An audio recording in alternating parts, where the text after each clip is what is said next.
This thing is fast.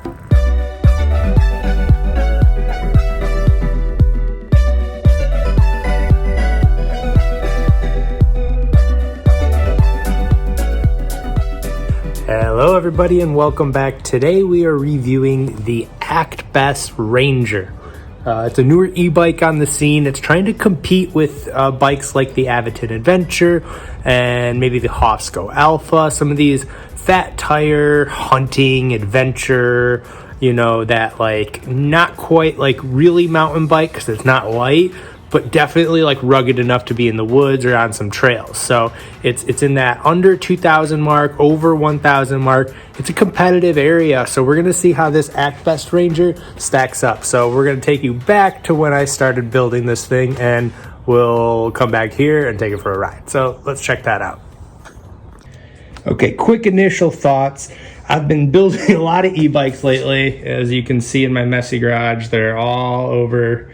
I guess that's my real bike. But anyways, I put a lot together, and I can tell already this one might take a little bit. Hopefully I'll eat my word. That's always best case scenario. But that's something you always have to keep in mind is when you're buying an e-bike online, they're going to come in a box and you're going to have some work to do. Okay, really quick check-in. Looks like it comes with a rear fender here, which I probably won't install. Maybe there's two actually. But it comes with that. I just am personally not a fan of that. I'm not like riding in the rain or mud ever, so it's just extra work to put it on. But it does come with that. And I gotta say, it's really not that challenging of a bike build here. Lots of, zip ties I had to cut open. But, that's with any bike, and if anything, the more zip ties, it means it was sent and packaged properly. So I can't super complain there. And then we'll take the stem, we'll take this off, and then just re-screw it on with the handlebars in there, and then pop that front tire on. So really not a lot to it. Otherwise, I would show you in more detail, but I think anyone who's been on a bike before can figure the rest out. So one last thing I wanted to touch on here that I found, in case you're watching this video and you just bought this and you're building it and you're maybe looking for some help, I did notice that they put the stem facing the wrong way. So this part should be on the front, and this long end should be also pointing outwards. Hopefully that helps. All right, we're all put together here. This is the ActBest Ranger fully assembled. And what I'm going to do now is basically start from the cockpit up here, work my way to the back, and we're going to go over the key components of the bike, and I'm going to give you my opinion. If you're familiar with the channel, I own an e-bike store. I also have done, probably hundreds of reviews on YouTube about e-bikes, and I try a lot, so I'll be able to compare to, what's, typical for this price range, what I wish would be better, and so on and so forth. Like I said, we're going to start up here. And what we see right away is kind of a lackluster screen. I hate to start out with kind of a ding. Now there's pros and cons to a screen like this. On one hand, you don't have a fancy app like the Hofsco and the Aventon. In the app, you can, personalize your settings. You can set a max speed or a speed limit. There's a lot of cool things you can do. This is just going to be bare bones, which for a lot of people might prefer that, just turn it on and ride, no app required. So you have this very simple screen. It's going to power up here, and what you're going to see is your power, your battery. You're going to see the level of assist you're at. You're going to have 5 levels here, the mileage, and of course how fast you're going. And do you need more than that? Not really. But, sometimes it's nice to have a cool, fancy color screen. So take that as you will. It's not going to hurt the performance of the bike at all. It's really just user preference here. And it would be nice, when you're paying over, $1,000 for an e-bike, it's going to cost the manufacturer probably like, $15 to $50 to get a nice screen. So maybe, in their defense, they're trying to get under that, this is a $1,400 e-bike that for what it's worth, you're getting a lot, and they have to cut some costs somewhere, and maybe that's just one of them. So we'll just take that, digest it and take it as you will. we're gonna move over here. We do have hydraulic brakes. That's gonna be great. That's gonna be, you know, trail worthy. You're gonna have some great stopping power. It's gonna be smooth and not too jerky, and they're gonna last longer. Hydraulic brakes, they seem to work fine from what I can tell. And it's the same refuel mechanism that's in most other hydraulic brakes. So if you take it to a bike shop to get them bled and all that stuff, it should be standard operating procedure there. And then you got your shifter and throttle. I do like that we have this twist throttle, especially on a you know, adventure style bike. I prefer it, but some people prefer a thumb throttle. I do like that we have a nicer twist throttle here. And then the shifter, really nothing special, probably the cheapest one you could get, but it is Shimano branded, which is never a bad thing since they are the most reputable, you know, derailleur brand that's out there. How that works is you put the key in, you turn it, and then there's this little trigger here, and when you move that will release the battery. And usually on a bike like this, you probably never really need to take it out unless you have a spare battery, but that's how that works. Charge port right down here, buried in there. And what's kind of cool, I don't know if it's good or bad yet, but when you take the battery out, this is like a direct just hole in the frame that goes right through to the battery where you plug in. So you can take the battery out and, you know, charge it inside if needed to. The fork here, it seems pretty well built. It seems thorough. It's going to be good for trails. But again, you don't see like a name brand at all. You don't see Zoom, which is the most popular e-bike suspension brand, and they also do brakes. It's not Zoom, but it looks just like them, and it seems to have like the same, you know, you can look, here's a top cap of that one, and we'll run over here. And here's the top cap of the Zoom, and they're almost the same fork. Maybe a slight downgrade on the fork. That said, you're still going to get some decent performance as far as just suspension goes. Not dinging it, just worth noting that it is not like a name brand here. Headlight seems decent. All right, working our way to the mid-drive of this. We do not have a fancy torque sensor here. A cadence sensor versus a torque sensor. I'll give you like the very high level. The cadence sensor, basically, if it senses you pedaling, whatever level of pedal assist you're on, it's going to give that same amount of energy no matter how fast you're pedaling. So if you're on pedal assist 1 and it just senses you moving the pedal slightly, it's going to give it all the juice you got because it's either on or off. If you're at level 1, it's going to give you all of level 1's power. If you're at level 5, it's going to give you all of level 5's power. Now on a cadence sensor, however, that's the cadence sensor. On a torque sensor, what you'll be able to do is it's relative to the amount of energy that you're putting in. So if you are pedaling hard and fast, it's going to give more power. And those levels of pedal assist kind of overlap a bit. So level 1, and if you pedal really hard, it's kind of overlapping with level 2. Hopefully that makes sense because as you are, if you start to pedal slow, you get a smoother leave. If you're pedaling fast, it feels more like a natural bike riding experience. So if you're a throttle only person or if you're not used to riding regular bikes, don't even worry about it. You probably wouldn't notice the difference and just stick with something like this that is a basic cadence sensor.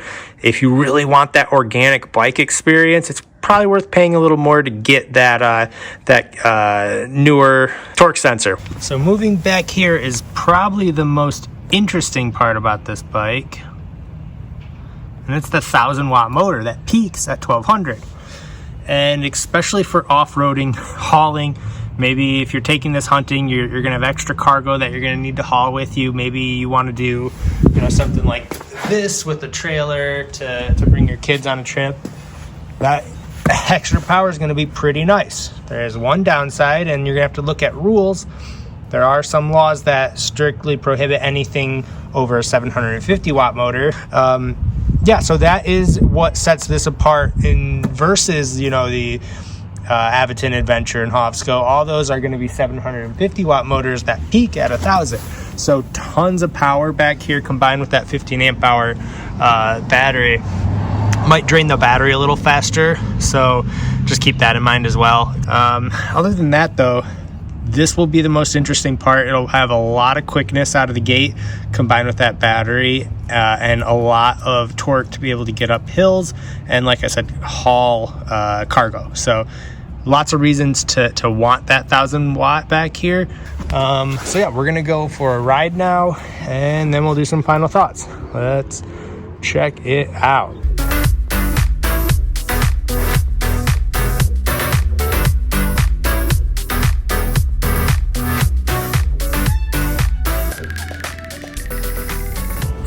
All right, I wanted to do a quick check-in now that I've gotten at least like maybe 2 miles of riding. This thing is fast. It does not have that governor I talked about. I was hitting 28 on throttle alone. This thing is fast. That said, I don't think it technically falls under the legal, I don't know, just be careful with this bike. I don't recommend taking this on like city streets.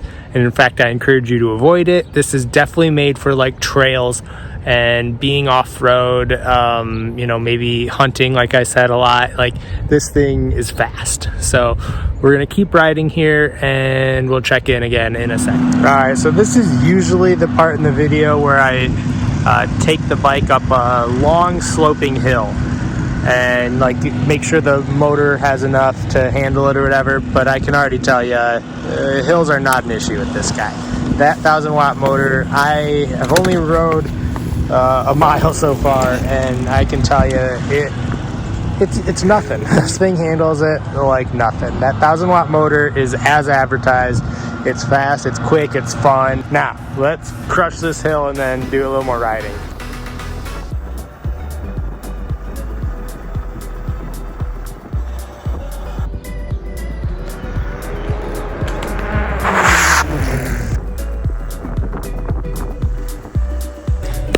Okay, time for some final thoughts here on the ActBest Ranger, and I'm impressed. I think the 1,000 watt speed is a wow factor. So there's a couple, and the price point too. So remember, this is $13.99. It's competitive, but it's competitive with 750 watt e-bikes. And there's a lot of like really nice, reliable 750 watt e-bikes, like the Aventon Adventure, like the Hofsco Alpha, like the Velotrek Discovery 2, which I have a review coming on very shortly. But they're all $200 to $300 more than this one. And again, they're 750 watt versus 1,000. And as I've gone through this video, there's perks to that 750 of making sure you're totally legal on more trails and roads.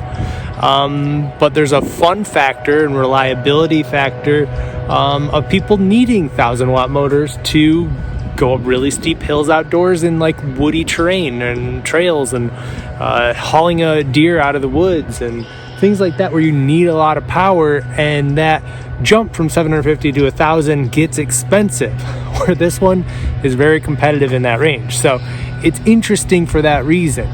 So as a personal rider, this thing probably is not an ideal thing because it goes fast. It's almost dangerous. Like, I hit just shy of 30 on throttle only, and that's fast. Like, usually there's a governor on these things that'll cut you off, but this lets you really tap into the power, and for that reason it is super fun but super dangerous. So note that right away. You know, this thing has a lot of power. It's not for younger riders, inexperienced riders. This thing has a lot of speed, a lot of power. I mentioned earlier in the video, if you're a heavier rider, this is going to be awesome because everything's rated for 360 pounds, and the motor's obviously more than enough to handle that amount of weight. So you can get the full functionality of an e-bike without like weight slowing you down. That's cool, because heavier riders are the people who really need e-bikes. People need to get back out again, and maybe they're nervous or scared, you know, to find something reliable or to even hit the trail again. And this can get a lot of people out from their house and onto a bike. That's an amazing thing right there. It even comes with a bit of a wider seat to handle, you know, a bigger person, you know. And that part, I think that's pretty cool. Now, there are some downside, of course. Like, I was going through the parts, they might have cheaped out here and there. I almost would have liked to see an upgraded screen, maybe a little nicer crank here. The derailleur is fine. It's like on the cheaper end, but you're not shifting that much on this bike. And the shifter works totally fine. And then maybe a nicer fork. The fork, again, is also fine, totally adequate, but a nicer one would be nicer. So I wish that's what they would have done. However, that's something you could do. You could spend an extra 100, 200 and really get this thing ironed out to a really, really, really nice place, because all that stuff is cheap to upgrade yourself even. Like, I would guess maybe $150 and you could have this thing on top, if not more, than some of the other bikes I've mentioned. So that's cool. And then you could choose on your own what you want to upgrade. You could get like a suspension seat post if that's what you want. You could get a nicer, even a mountain bike fat tire fork to put on the front, like a Rock Shocks or a Manitou or something like really nice. If you're hitting trails more, you can just do that yourself and it's not that hard. Or you have your local bike shop can usually handle that. Not everyone. Or your local e-bike shop like Great Lakes e-bikes. Shameless plug. So all said and done, I was impressed. I kind of thought this would be like just a cheap version of all those other bikes I keep mentioning, but it does have its own unique qualities, and I had a lot of fun riding it, maybe even too much fun. So take that all as you will. If you're looking for something really fast, this is it, but be safe, follow the rules, because e-bikes are in a place right now where a lot of people hate them. So we don't need more people tearing up trails, going 30 miles an hour when normal bikers are going, 10 to 15, or even slower. So use your brain, but this is fun. Okay. Thank you guys for watching. And as always, if you have any questions, comment section. And if there's any bikes that you want to see reviewed, we have now a big backlog. So there's a ton of trikes from Ad Motor we have that we are working on reviews. Trikes are becoming very popular, and it's very interesting to me how popular they're becoming. Like, we have people driving from out of state to try and buy Ad Motor trikes, which is a total different brand, so I don't know why you care. But if you want to see more of those videos, drop them in the comments and I'll get those reviews, because I have access to all of those and I can make those videos too. So let me know what you're thinking, and thank you if you watched this far. That's it. See you guys. Bye.